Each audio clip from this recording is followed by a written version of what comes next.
Hello. Welcome everybody. Yeah, hello everybody, and welcome to another Wednesday evening, another seminar with ourselves. And this week we're going to have some questions that have been brought into us. We're going to answer them tonight, and then briefly touch up on 3FA. That's going to be the main meat of the bone for this week, and then see what happens. See where we roll from there. So I'll hand over the mic to Hedy, and Hedy can take it away with the first question. Thank you, Trevor. So first question here is, can we please have an overview of the three-tier architecture of the Tectum blockchain? Yes, I will do it in a not technical question, not technical language. It actually is really easy to understand. We've been trying to approach the description of that three-tier structure from different angles. I'll try to explain it in an easiest way possible. So what basically Tectum blockchain is comprised of a. I'll start from a bottom up. It's comprised of a decentralized database. Why do we need database? We need database because the blockchain by itself really is dysfunctional without being able to transfer the actual data. If there is no data, then blockchain only is good for registering timestamps and the changes of status, and which pretty much other blockchain-based payment systems do. So which makes their record change packets of data very simple and very small, and taking into consideration their peer-to-peer structure, network protocol structure, it still puts quite a bit of a load, big load on their system, and makes it hard on them. What we did, we completely removed the database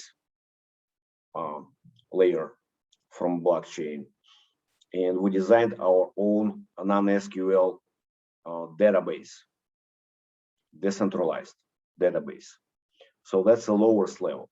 The next level is the actual structure of the blockchain, which includes consensus, smart contracts, the smart contract execution level, and the network map, how nodes are structured, how they're related to each other, their vertical hierarchical structure, and their lateral structure inside the cluster. That actually defines how the actual ecosystem works. The actual blockchain environment of that particular cluster, governed by a particular consensus protocol. That level records the actual, deals with recording, reading and writing of the actual ledger, of the blockchain ledger. That is the actual blockchain ledger layer. And the upper layer, which we call HashDrive, this is the layer of the network protocol, which actually deals with status update, and it makes sure that the data is transferred to and from, in between various multiple nodes and or clusters and or chains, subchains. Example, right now we're building up a soft node layer on top of our zero cluster, our blockchain cluster. And this is going to basically represent another virtual network inside of the same cluster, which will mean that the same set of nodes, blockchain nodes, will operate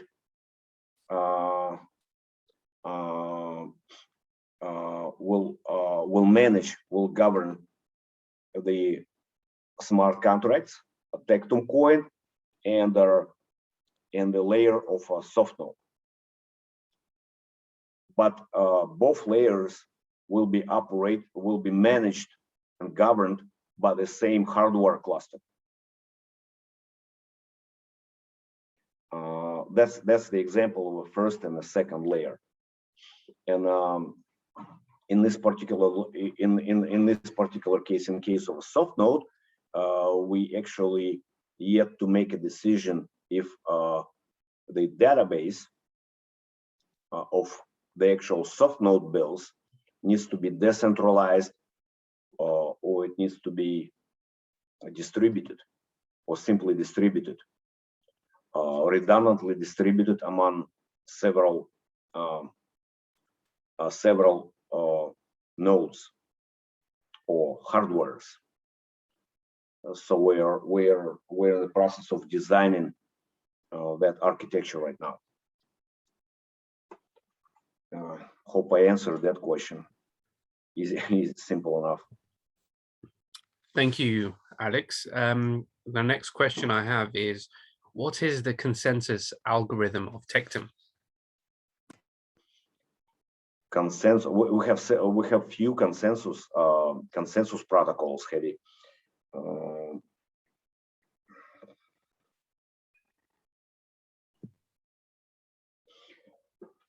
Well, let's discuss what is consensus.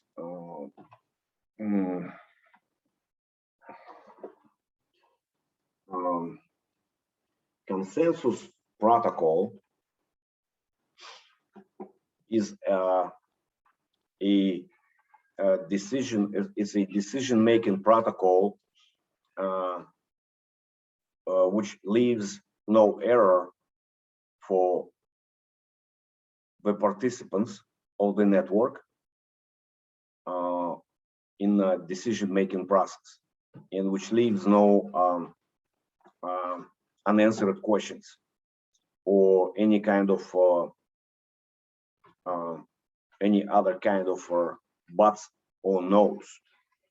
So consensus, there are actually the same blockchain is governed by few protocols which are part of the actual consensus, which can be called a proof of work or proof of stake.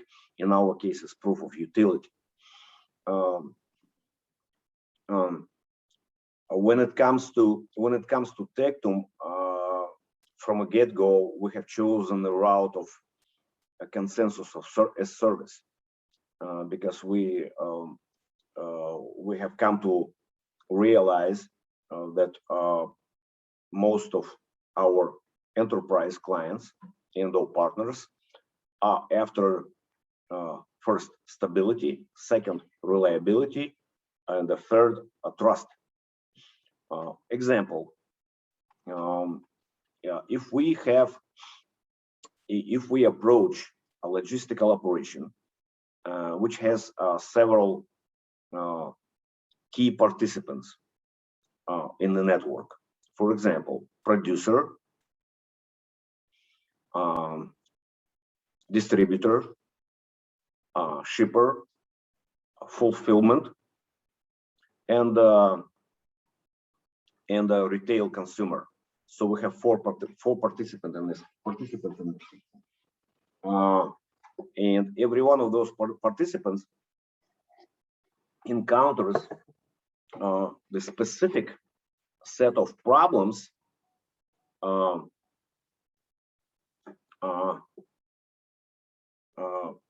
which is really specific to their industry. Like for example, shipping industry is notorious for losing things or destroying product in the process of shipping, losing product. Distributors are notorious for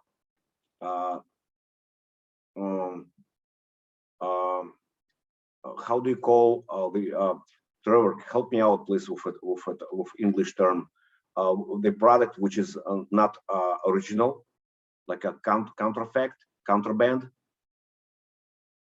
the product which is not made by original manufacturer. I believe you're referring to a replicate. Well, a replicate, yeah, replicate. But there is a very specific term for a product which has been positioned as original, but really is not original, which is produced. Counterfeit. Counterfeit, yeah, counterfeit. In this particular case, the name of the game is a counterfeit. Just like in copyright, in music, in the music industry, the key word is infringement, and that's what blockchain is good for. But now, going back to the question of consensus mechanism, we need to ask ourselves a question: what are we really after? If we are really after solving the counterfeit issue, then we need to make sure that the information, transaction related information and shipping related information is evenly synced between counterparties, and now, since we're talking about blockchain, between nodes which are participating, which are part of that chain.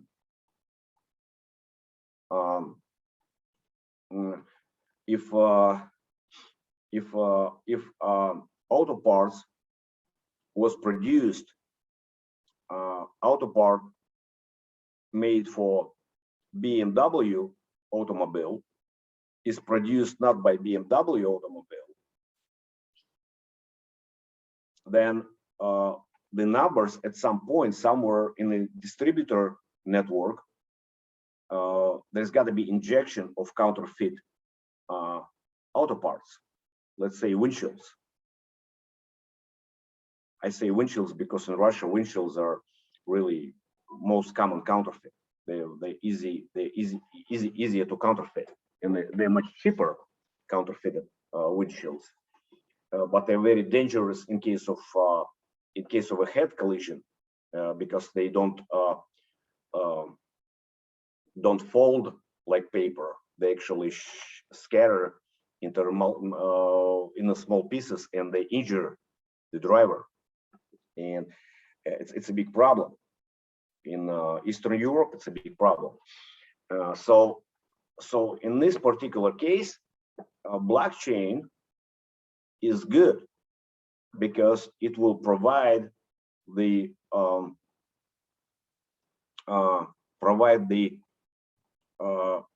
decision making opportunity for every participant of every link of every node to instantly see the disbalance in stock. Because if 100,000 units was shipped and suddenly there is a 200 units popped out of another end, the record will be transparent, and all four counter agents will be able to see that record. And in this case, we're not talking about proof of work or proof of stake. We're talking about a basic JX consensus, which is customized and tailored for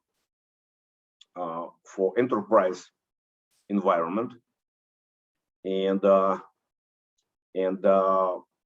that's one we use for our enterprise partners and clients. If we're talking about public blockchain, then different consensus needs to be used. But since Tectum was originally not designed and not focused on a proof of work on the mining, I mean, Tectum doesn't have mining as basically as a process, as an event.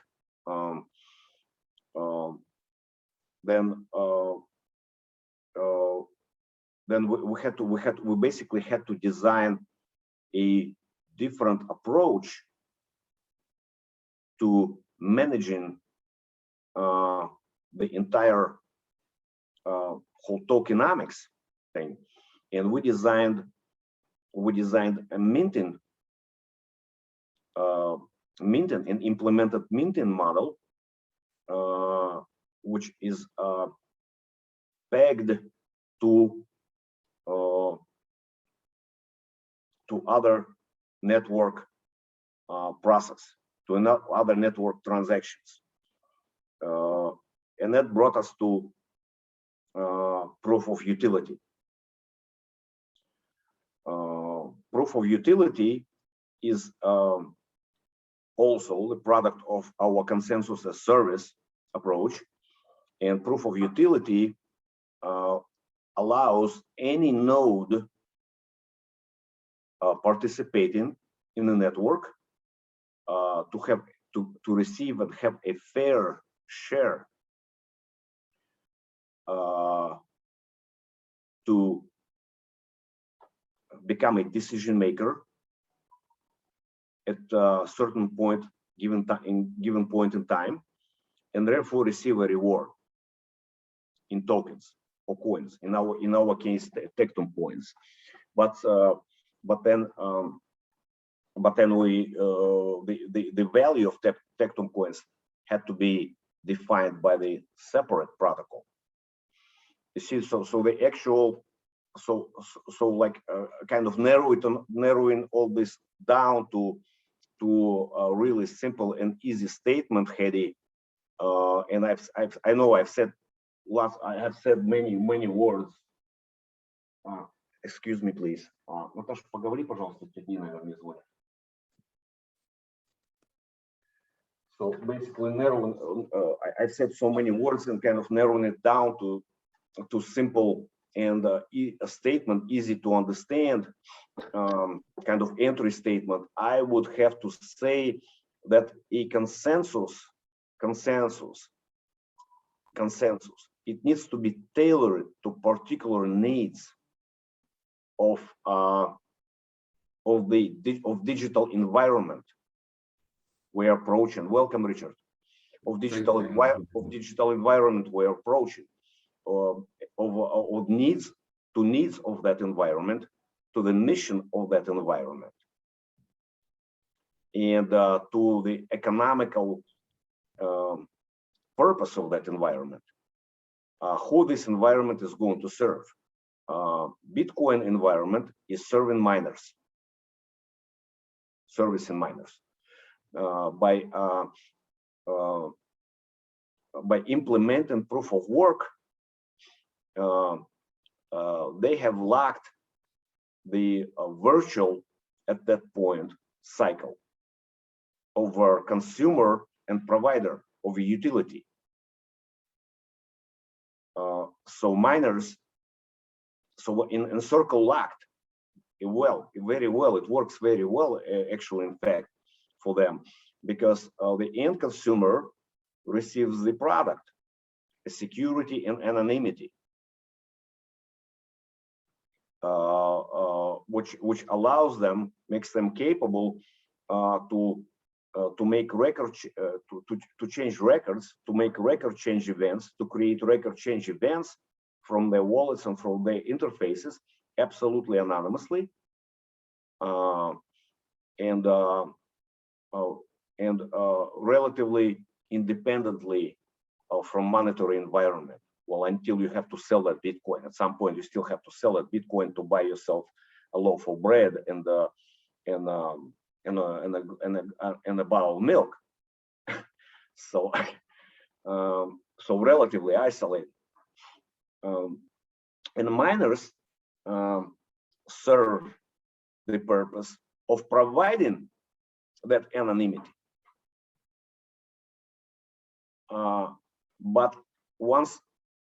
But more the system, the Bitcoin system develops and evolves, and the deeper the rabbit hole goes, harder it becomes, because proof of work is tied not only to processing transactions, not only to servicing the end user, but also to mining new Bitcoins, which means guessing the next hash. You see, that's their stumbling block. Proof of stake did not go far away from them, and I'm not here to criticize other other consensus protocols. Everything is good for its time. What I'm here to say is the route of choosing the strategy of a consensus as service is the most flexible and the most consumer-oriented and ecosystem-oriented approach we were able to come up with. So, so there are, having said all that, we have offhands, I can say like a 4 or 5 different consensus protocols we can apply, we have designed, we have on hands as a commercially ready product, very well tested, works very well, very effective, very efficient, and basically every one of them can be can have minor revisions and minor changes adjusted and when tailored to particular enterprise client, mostly enterprise client, because the fully public protocol, the fully democratic and public protocol is really an utopia, because there is always going to be a point of collision between demand and supply, and volatility and a desire for stability. And there is always going to be a point of vulnerability in the system. For decentralized, for fully decentralized and claimed to be fully decentralized networks like Bitcoin, that point of vulnerability is a mempool, transaction pool. It seemed to act like a third-party entity with its own governance system and with its own decision-making process, which doesn't necessarily fit into their original agenda and or constitution and or claims and or promises. If I am,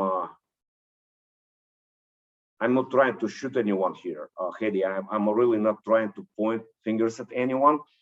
What I'm saying is that the math is a very unforgiving science, and when you got peer-to-peer system shooting their packets at everybody like noodles at the wall, you're gonna get overloaded.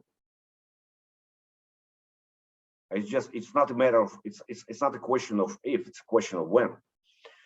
So they did the best what they could. Some of them need a solution. Most of them need constructive solution. But are they willing? The question here is, are they willing to search for that solution? A, are they willing to discuss possibility of updating their network protocol, for example, which will solve lots of issues for them? B, and C, are they willing to acquire help of a third party which already solved that solution, like Tectum? That's what basically this all is going to boil down to in the next probably year or so. It's my opinion. I mean, I'm willing to stand behind it. If I am wrong, I'll gladly accept it. If I'm right, I will not be happy either, because I don't want to see them. I don't want to see them going through these hubs, you know, road bumps, because I mean, these road bumps can kill one of them. They're probably not gonna kill Bitcoin. They'll unlikely kill Ethereum. Very glad to see the development of that London development, but we're yet to see how it's gonna turn out. I mean, it's still peer-to-peer network. So that's basically what I have to say on this particular subject. Thank you, Alex. So our understanding is that as proof of utility is a new concept and it needs mathematical proof, we know how proof of work works, and it was proven in the Bitcoin white papers. We know how proof of stake works because it was proven in other white papers. But can you explain more about proof of utility?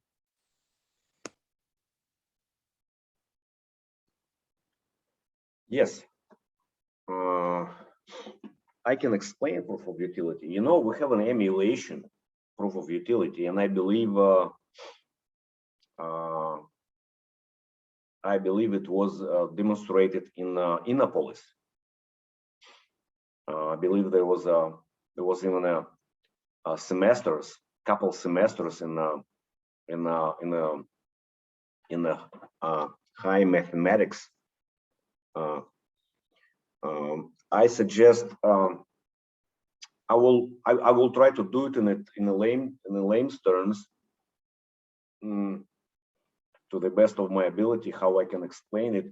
But it would probably be better to dedicate maybe half of our seminar to proof of utility, because it actually is made somebody PhD like 5 or 7 years ago. Yeah, it's very similar. If you're familiar with Hyperledger, it actually would probably pay to start to use them as an example. But unlike Hyperledger, we use more linear and straightforward node rating system, which is comprised of like a relatively like a several components, like our uptime, reliability, network, ping time, and all this kind of, I mean, simple, really easy to understand factors. Every node in this, which is part of this consensus, it is really three statuses nodes can have. In a regular status, a master node status, and elect node status. One block is always one event. And that event is described by the nature of event.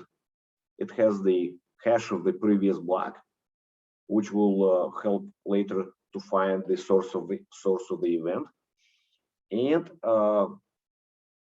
it also contains several other identifications related to the status of a network, of a present network, and who was in charge and who was in charge of decision making. The size of the average size of the block is about 120 bytes.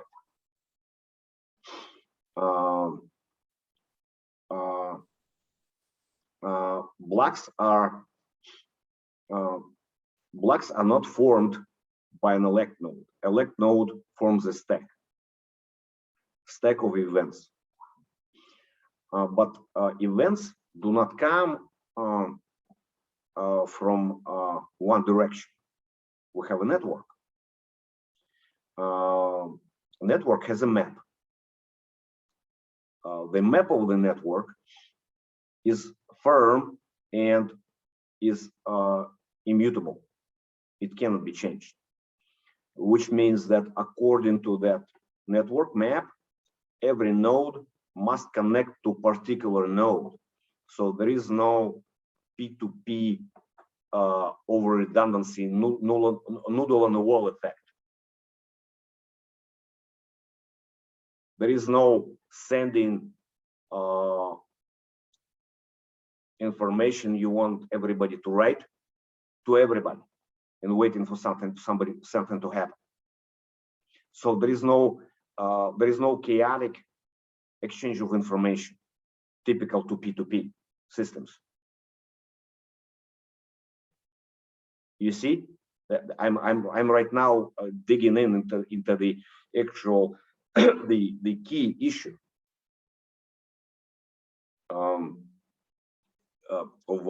of P2P networks. So what's happening? The network map builds strong hierarchy. What it does, it basically the previous elect node who was elected based on a set of several parameters. It was elected by master nodes. It was elected by master nodes. It was elected during previous network cycle. And right before it resigned, the elect node, before it resigned, after the previous cycle elect node has done all its work and completed its mission, performed everything, it created the network map for the next cycle.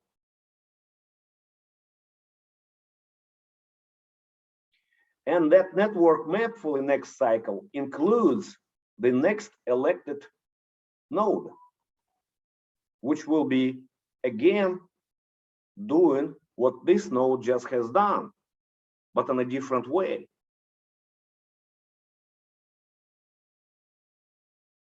But there will be no chaotic send out and information exchange, overly redundant, cluttering the network.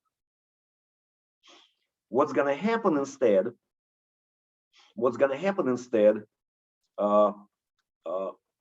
The elect node, right before it retires, it sends that network map to its master node cluster group. Really, it's not a cluster. We cannot call it cluster because we use term cluster for the particular focus-oriented, mission-oriented blockchain.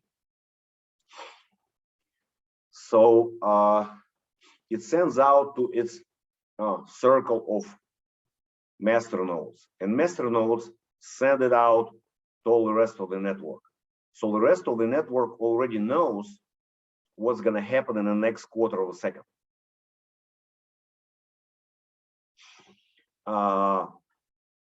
as soon as a newly, freshly elected elect node receives a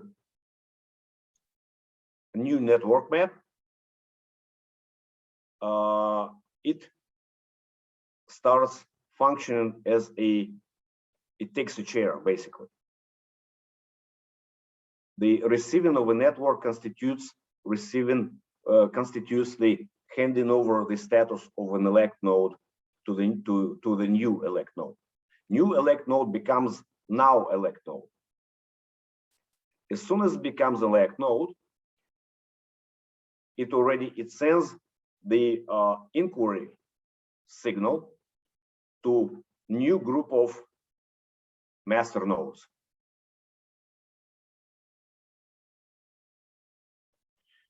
New group of master nodes already have the network map from a previous elect node, and they already sent their own inquiries to their own sub network, to the nominal nodes, to regular nodes, to those nodes which also participate in the network, which also do the job, but unfortunately at this point they didn't get elected and they did not become neither master nodes, neither the elect node. And what's happening, all these nodes start pulling transactions which have been taking place in the last quarter of a second while the reshuffling is going on. Because the network reshuffles in literally 1/5 of a second. Tectum is kind of tuned to do it 5 times a second.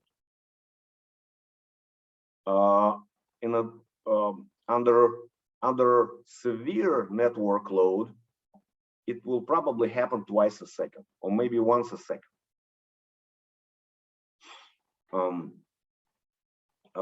So far, and to this day, we have not been able to put load enough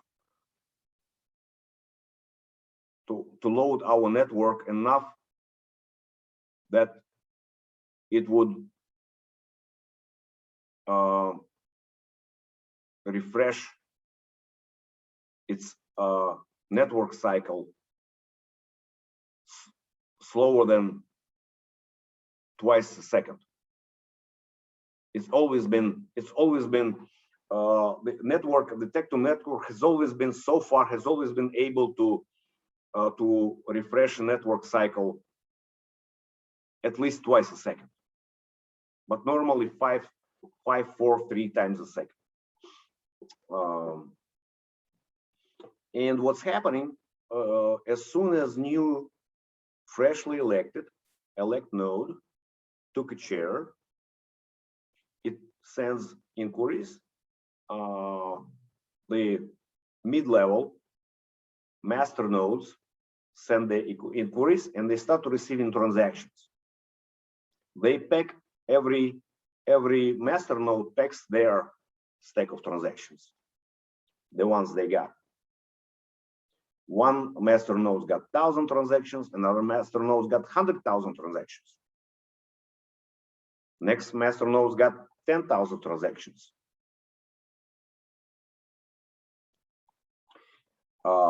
They pack those stacks and they send them to elect node. This is all happening very fast. I'm explaining it very slow. But the process really is very easy to understand. As soon as the elect node receives all stacks, it compiles them into one big stack in a timely and orderly manner. Now we can safely say that the elect node has managed to take care of all the transactions sent by every node in the network. or acquired or received or processed by every node in a network. Now it stacks them up, it forms blocks, and it sends them down to its circle of master nodes. Circle of master nodes rechecks that stack with a stack of elect node. It's easy to do because you take a hash of that stack and you just compare hashes. That's what we call a hash drive. Because every time a vertical action takes place in our network, hash exchange takes place. Quick verification. Hash will never lie, because if one digit is missing, one symbol is missing, hashes will not match, and that node gets thrown out of the network. It loses its rating. It gets thrown out. It loses its status instantly. But that normally happens if it can happen only really in two cases. First, a hardware failure, network failure, or malicious intent. In three occasions. Malicious intent is very unlikely event because our network map changes 5 times per second. It really is impossible to act fast enough to identify, target, and hack one particular entity.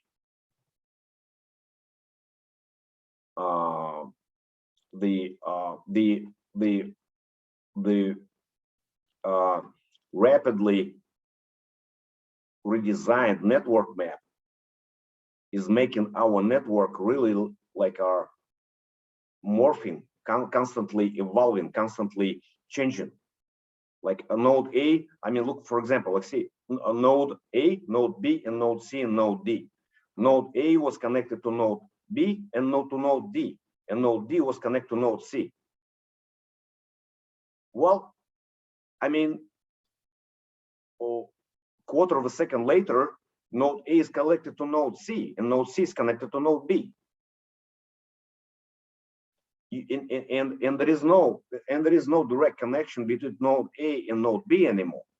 So by the time you figured out how to get to that node, the connection is already broken. New network map is distributed, and everybody is reconnected for different channels, using commutation of channels, not commutation of packets. And now we're talking about commutation of channels. We're talking about much faster transmission speed, data transmission speed. Now we're talking about much more efficient communication. Now we're talking about much faster read-write speeds, read-write events. Everything's happening much faster. So when somebody is asking, well, how easy is it to hack your node? I would say, well, if you have its IP address, maybe, but it will not connect to any other IP addresses unless it's given by the previous elect node. So how are you going to connect to it? Unless you have direct access to the hardware, you will unlikely be able to do anything. And even if you have an access to, even if one have access to the actual hardware, what are they gonna get? Bunch of trillions of encrypted files followed by the stack of hashes. What are they gonna do with it? The network is transparent. So the events of any kind of malicious activities are really limited to physical penetration of hardware devices. That's when you really just grab somebody's phone and force them to put the pin code in, and then you steal their soft node bill. But we're not an intelligence agency. We're a payment platform. It's not our responsibility to provide physical security for individuals.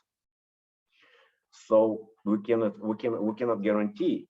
Our mission is to deliver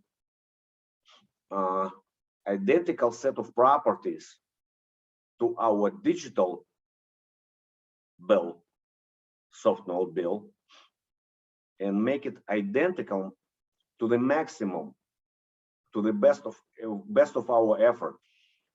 Make it identical to paper bill. So when people use soft node, they identify and they correlate and they compare it with using physical money, and they're really happy because they feel like they're using physical money and they're using cash money. They're comfortable. So our mission is to transmit to move them from one comfort zone into another comfort zone without creating any static and having them ask a bunch of questions and say, well, I mean, what is this and what is that and why is it different, and what am I gonna do with this now, and what if somebody is gonna intercept my QR code? I mean, what am I gonna do with this? What am I gonna do with that? You know, our goal is to make the transition so smooth that they don't even notice it. They feel comfortable. Plus additional freedoms. Now you can print your own bill. So that's basically what we're after. I think I answered a bunch of unanswered questions, but hope it helps. Yes, so you've explained, the transaction, the block, select nodes, and the pool of master nodes. Could you talk a little bit about how does it make sure there are no double spending? Well, there cannot be no double spending because the record, the identical record exists in a ledger of every node. So in order for double spending to take place, the double spending really is the issue of the network protocol. It really is the issue of the update. And what is double spending? Double spending is when this node already knows that you sent me 1 Bitcoin, and now you have 0, okay? And this one it does not yet. So what am I doing? More precisely, what are you doing? You know that this node does not know yet that you already don't have a Bitcoin. So what you're doing, you are hoping that this node will allow you to spend the Bitcoin you already spent because it doesn't have a record yet, updated. You see, double spending is a shortcoming typical to peer-to-peer networks because they don't know if second party received the update or not.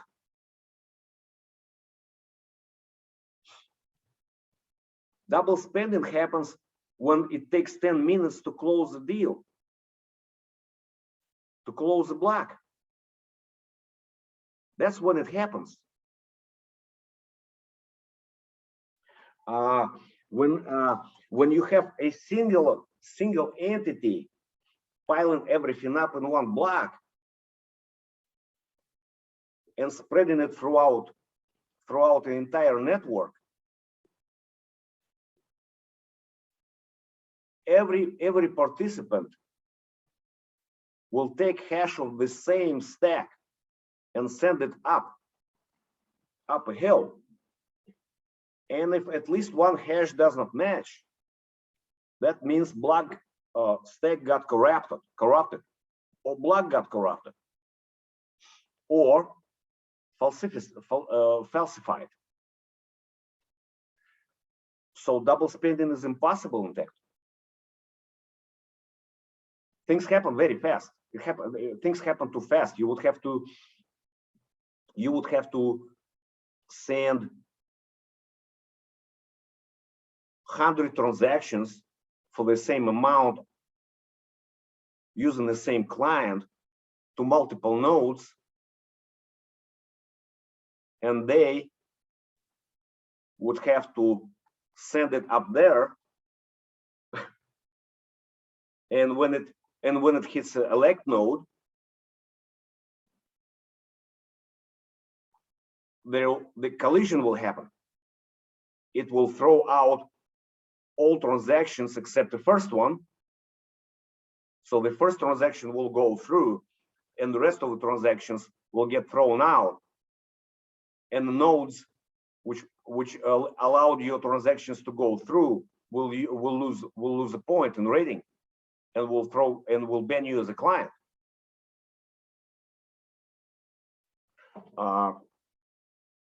Why? Because there is no peer-to-peer. There is no peer-to-peer latency.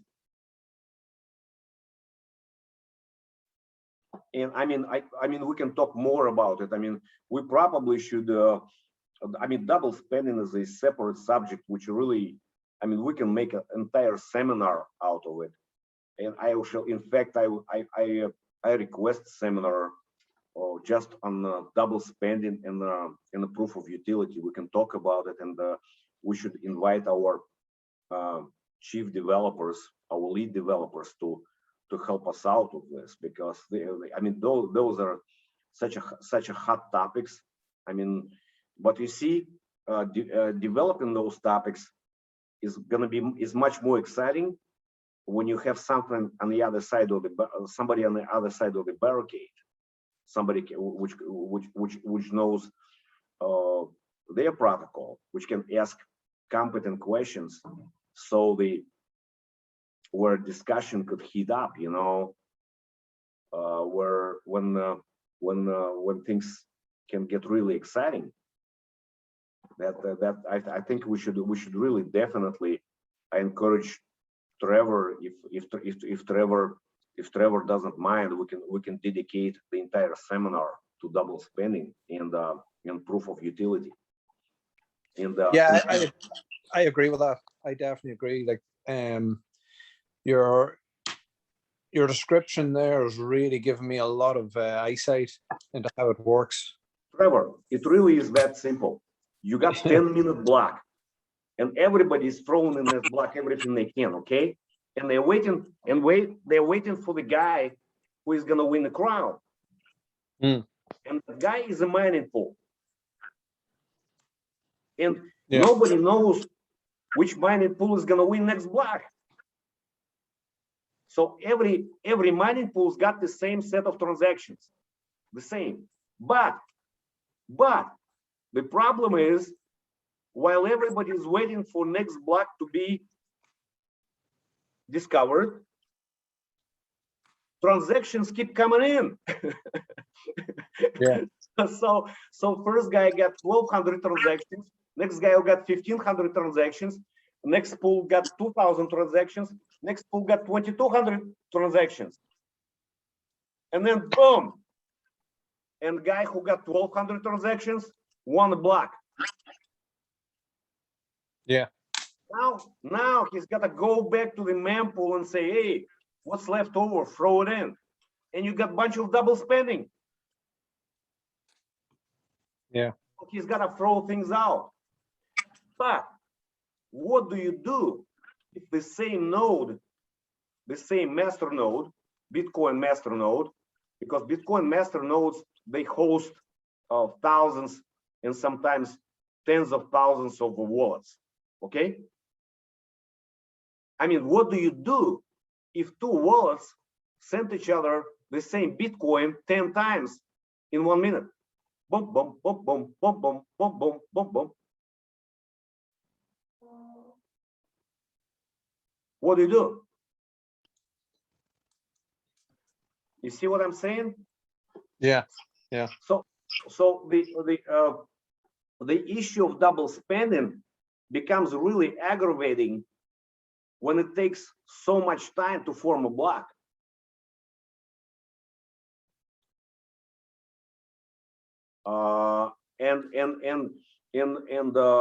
And Bitcoin developers did a great job to resolve this issue. They really, I mean, they're really good. They did resolve it really good. So when it comes to Bitcoin, the issue of double spending doesn't really exist, but the issue of block formation and distribution of event change, event changes to everybody, to the network around you, becomes an issue. And I'm not with Ethereum network. This issue is even more aggravated because different nodes got various different stacks of blocks related to some tokens, to different ERC20 tokens, and they're not even the same. In the Ethereum network, they don't even have requirement to have identical records. We downloaded last month. We downloaded Ethereum node 5 times, and 5 times it was different size. With like, I'm talking about like, I'm not talking about like different size, like in like 5 megabyte. I'm talking about like one was like 250 gig and another one was 450. Next day we download it was like 350. I mean, the difference in sizes like is measured by hundreds of gigabytes. Why? If it's a blockchain, why is it happening? So we personally, I mean, we consider that to solve that issue. I know we are up for a challenge. We are ready for that. We're ready for the challenge. I mean, the challenge is not going to happen tomorrow. It's probably not going to happen after tomorrow. So the big spikes in transaction loads and big congestions are really required to truly see how proof of utility will show itself. You know, will really prove itself. But in our particular use case of a soft node, it doesn't apply to us because we the entire cluster is governed by JX protocol. So I mean, everybody is equal. So there is going to be no malicious activity, even potentially be taking place because the entire cluster is managed by one team. And the reason why we did it because we firmly believe that network protocol and usability is more important for us right now than to try to swing the flag and prove everybody that we're also promoting democracy. We're not trying to be political right now. We're trying to make technology work for the world. That doesn't say that proof of utility is not our priority or it's not important to us. It just I'm just saying that we need to have use cases and proof cases one by one, step by step, and slowly get to the slowly come to success by accomplishing milestones. You know what I'm saying? And for today, our biggest milestone is the terminal performance network terminal performance, the ability to be anonymous, to fully anonymous, and to close the loops and to cover the vulnerabilities of legacy networks we're going to service, starting but not ending with Bitcoin. This is our priority today. Yeah, sounds good. Sounds good. Hedy had to go, but that was all the questions that that he had. And thanks, Hedy, and really appreciate it. They're really good questions. Thank you, everyone. Yeah, no problem. Thank you. Thank you. Talk to you tomorrow. Yeah, I think it's a great idea, you know, to dedicate a seminar to you know, P2P, double spend, and that kind of thing, just to add another layer onto what you were talking about today, because that's that was a really fascinating insight into the actual structure of the network. Do you? I don't mean to interrupt you, Trevor, but do you think that this is actually the first time we have gotten that deep into the network mechanisms, the actual Tectum network mechanisms, like real, Yes. like Yeah. in the lame terms, you know, because well, by lame, I'm by no means I'm calling anybody lame here. I'm just saying that that lots of these mechanisms I understand on the same level you do. Yeah. Lots of it, some of them are really high tech, you know, and some of them, ironically, is a combination of old school trivial solutions. I mean, just lots of common sense, you know. And I personally believe that a good network, a good system, it's got to have first of all, it's got to have a good common sense. It's got to have like a really understanding of what you're really after, the end result, good optics, you know, what are we really after, you know, because I mean, we can talk for days about proof of this and proof of that, but what the hell do we need it for? What are we after? With a soft node, we're after security, and we don't. And the main thing, we don't want. And the biggest thing, the worst thing can happen is if we let the Bitcoin network down. You know, we help them. We try to process their transactions, and we fail. That's the worst thing can happen. Mm. Because now their reputation is behind our reputation. Yeah. You know what I'm saying? So as I described like 15 minutes ago, by no means consensus protocol is something of low priority. No, it's not. It's ahead of us. We're gonna test it. We're gonna do public network. We must do public network, because public network will really be a proof case of how it all operates when the chaos comes, you know, when everybody comes, everybody wants to participate. Yes, but right now we want to prove that we're the fastest, we're the securest, and we're the most reliable network out there, and we can service and help any network to work faster and cheaper, and that's what we're after. Yeah, exactly. And I think you are correct. This is the first seminar where we've kind of really dived in deep to the nitty and gritty, and it's it'd be great to add layers onto this each and every week, so that people that are listening in can really understand exactly what's going on. Because it's okay to say, you know, proof of work is a fantastic consensus mechanism, but at some stage, people have to realize that sometimes it can be overkill for little trivial things.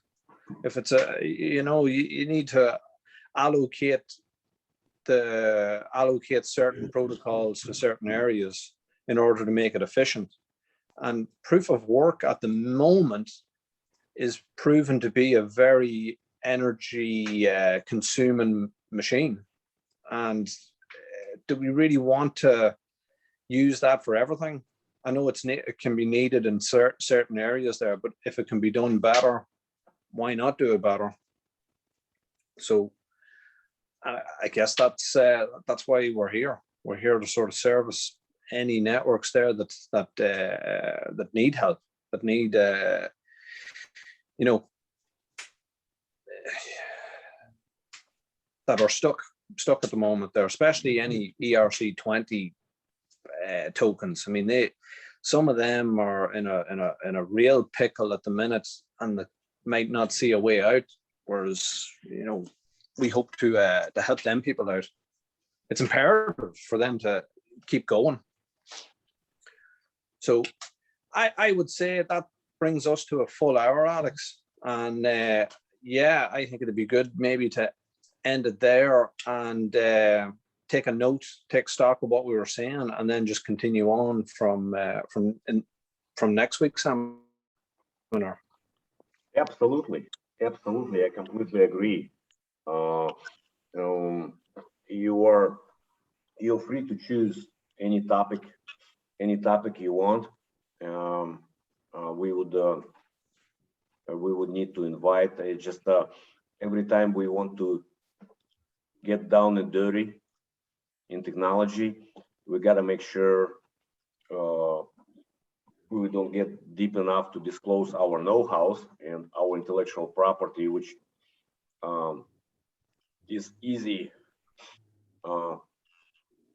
to replicate, because unfortunately, programming IT world is a world where intellectual property is very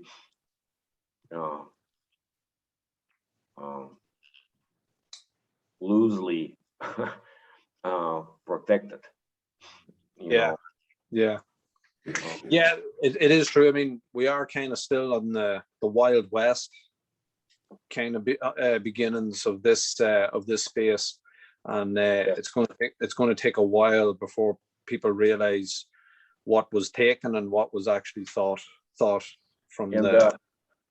And in the second is I just need a little bit advanced notice to make sure that our lead developers are available, which one of them is available, and we need to take into consideration translation times, because seminar is going to go a little bit slower because our lead developer, Dmitry, doesn't speak English. So I would be proud to interpret for him, but we just need to make sure everybody is ready for that. Yeah, exactly. And gathering together our potential partners and people who are in for commercial reasons, for business reasons. They might not necessarily be interested in getting really into, for example, consensus algorithms. Yeah. So it all needs to be proper distributed. But I mean, you've been doing great job. So I have no doubt that you will position everything properly. So. Yeah. Getting better at it each week. Yeah. Yeah, sounds good. Well, I think we can round that off, and I'd like to thank everybody for joining in. It was great. It was.